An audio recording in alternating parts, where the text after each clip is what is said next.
So we're here with Angela again, and I want, because a lot of you might not know who she is, and I just want you to give a short bio of yourself, Angela, of why we would listen to you about Haiti. Okay. So, some of you know, some of you may not know. I have lived in Haiti for over 3 years.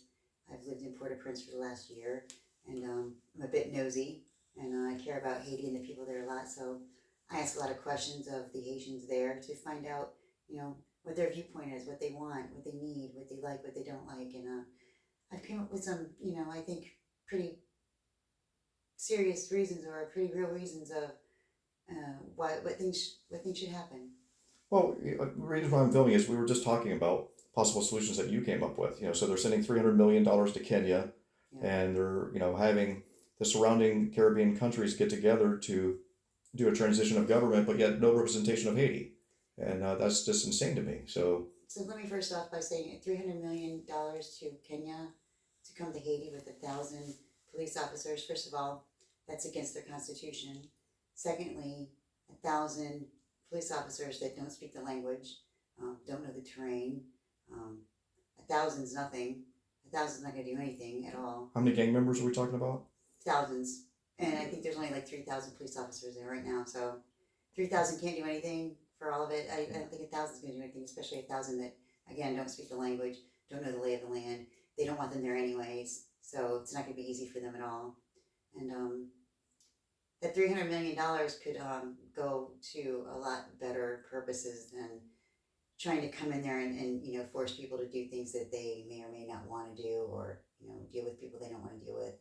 And I believe the United States has also pledged like 28 million. So again, they don't even know what they're going to do with it or how they're going to distribute it or anything else. And I think I've come up with some ideas that are going to be way more beneficial. Yeah, so go ahead and go over the first idea what you were telling me about. Okay, so a lot of you may not know that there's literally no electricity in Haiti right now.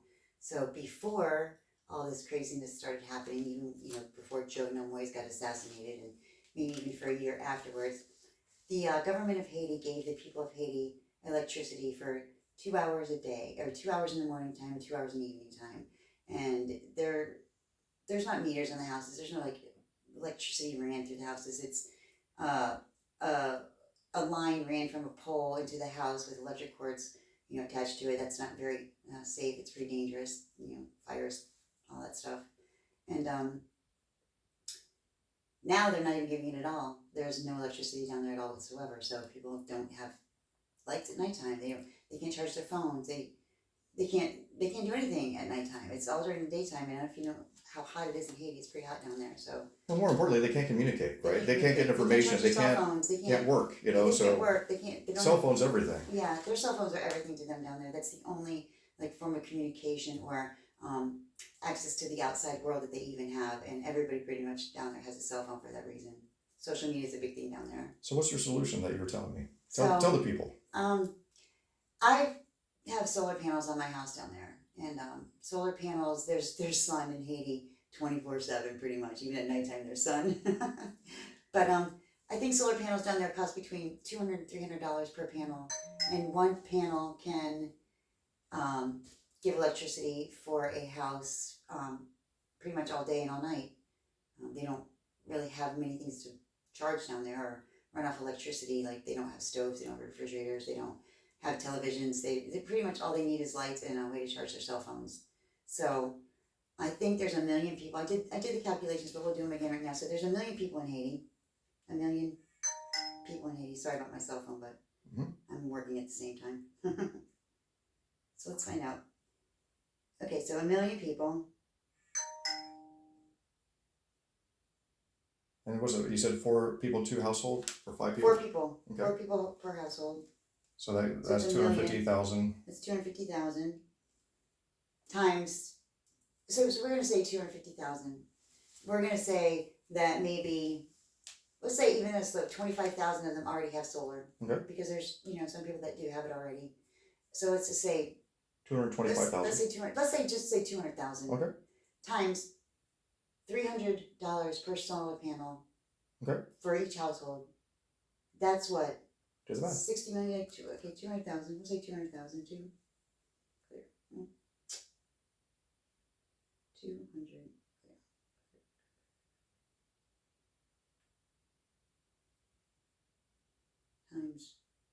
300. 300.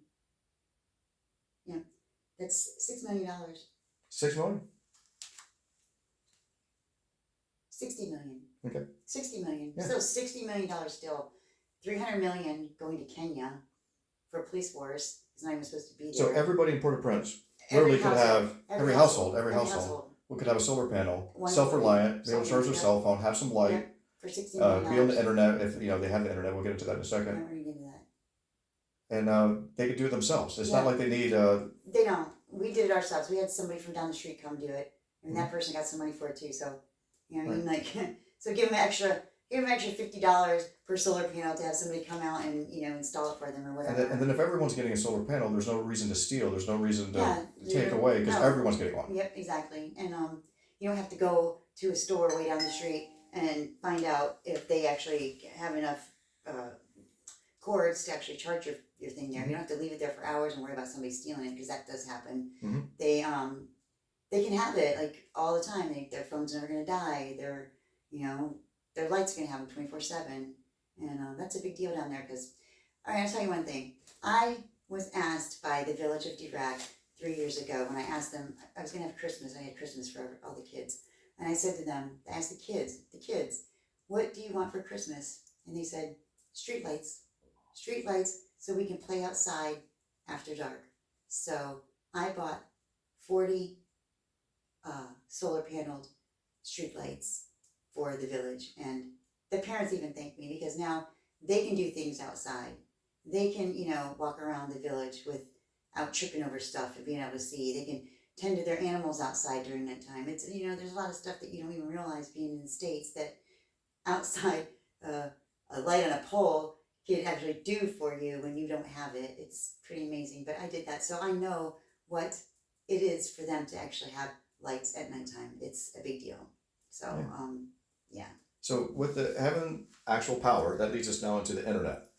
And yeah, I know from my experience, getting a hold of you is hit and miss. The internet, is it's worse than we take it for miss. granted here. Yeah, it reminds me of the dial-up days. AOL. So, Can you hear me now? Yeah, can you hear me now? Right. So, you and I have experienced that, but now it's even worse because they don't have electricity and they don't have this and that and the other. So, go over like a possible solution for that. So, I know Elon Musk has all these satellites out in outer space, and I know that he actually just gave Ukraine access to satellites for them to get internet all the time. I don't see why, he wouldn't want to do that for Haiti, especially because there's a commodity down there that he really wants to have. It's iridium. Mm-hmm. So iridium helps to build the batteries that you charge your electric cars with. And the satellites. And the satellites as well. They use it because it's very hard. It's low corrosive, and it can withstand high heat. So they need it for the satellites. They need it to build outer space stuff. They need it for the electric cars. They need it. He needs it. There's a documentary out there that says without Haiti, Elon Musk wouldn't be doing what he's doing right now. So it's a win-win for everybody. It's a win for Haiti. It's a win for Elon Musk, and he's doing it for Ukraine. Why not do it for our neighbors just to the south of us that are, I think, really going through more, if not as much as Ukraine is right now. And we need Haiti. Ukraine is not in a strategic military position for us. Haiti is. Yeah. Well, I mean, Haiti's very important for many reasons. Yeah. And then you were mentioning, the third situation that's an issue in Haiti and how it could be improved. Yeah. There's no sewer. There's no running water. There's no running water at all. There's no Let's just take septic water. tanks. There's no, okay, listen, I don't mean to be rude or anything, but I like to go around and, go outside and walk through the woods and stuff. You can't because there's human feces everywhere. They use the cemeteries, for crying out loud, to use the bathroom. They don't have inside toilets. They don't have, very few houses have inside toilets. They go outside a lot. So just having running water to be able to not have your children carrying 2-gallon containers down the street to a hand pump to fill these containers up, to bring them home, to use them for cooking, washing your clothes, washing your laundry, washing your dishes, cooking with it, bathing in it. It would be a big deal for them. It doesn't cost that much. They have these 50, 100, 200, 300 gallon plastic containers that they put outside or put on roofs in order to have water or running water. And just in order to have that, it would be a big deal. It'd be huge. They could actually become more civilized if they had electricity and internet and running water. There would be way less disease. There would be way less, hardship. Their lives would be just easier, and an easier life to live and a happier life to live would be huge for the people of Haiti, because their lives are not easy. They're hard. They're hard. They got tough lives. But, in the face of adversity, they still, seem to overcome somehow. Even through all this, they're seeming to, look forward to creating a better future for everybody. And I get to commend them for that. Like I said, I've lived there for 3 years. I talk to people. I ask them what they need. I know what's going on. So, I've been thinking about this for a while, and it just came to me. Electricity, internet, and water are huge. They make a big, big difference down there. So, I don't know who we need to get a hold of. I'm going to try to see who I need to get a hold of. And I'm going to actually try to get a hold of Elon Musk and see if he's willing to help Haiti out like he did Ukraine. And another thing, if they're worried about who's going to distribute it, you know what? I bet the gang members would be willing to make some legal money that way and, help distribute it, help make sure things go right, actually let it come through, let it get to the houses. Who knows? Maybe we could turn them around and make, them a better person, and make them, feel proud about what they're doing instead of what they're doing. And, I think that's what we should do. Thank you, Angela. Yeah. Thank you. Great solutions. Thank you.